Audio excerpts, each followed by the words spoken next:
very important to all of us gathered here. I'm pleased to be joined by many of the members of Congress as we take an important step to halt the flood of deadly drugs that are pouring into our country like never before.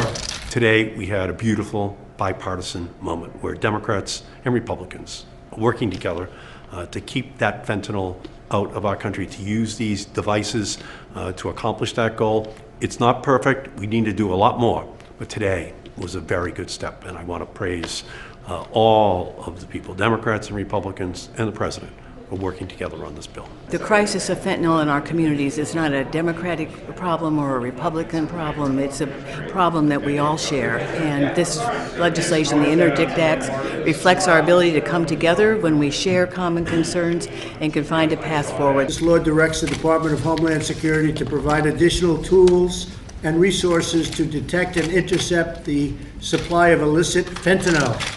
President, I want to thank you so much, but on behalf of law enforcement, fentanyl is impacting them on a daily basis. Yes. They are the ones in our first responders, whether firefighters, EMT, and police, who are being impacted when they come upon offenders and people with fentanyl, and they too are actually suffering from overdoses. This is a powerful example of where when you work across the aisle in a bipartisan way on an issue that affects all of our constituents, you can achieve some important progress in the fight against illicit drugs like fentanyl. Kentucky, where I come from, suffers from the third highest drug overdose mortality rate in the country, and our people are suffering. Each death is a tragedy, leaving behind devastated parents, spouses, and orphans all over our country.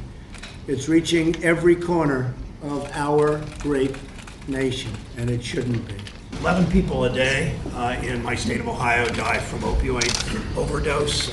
This is an important bill. The next step is that we actually provide dollars to communities so we can scale up treatment that we woefully underfund. The INTERDICT Act is a very solid step in trying to help law enforcement keep the scourge of fentanyl out of our country.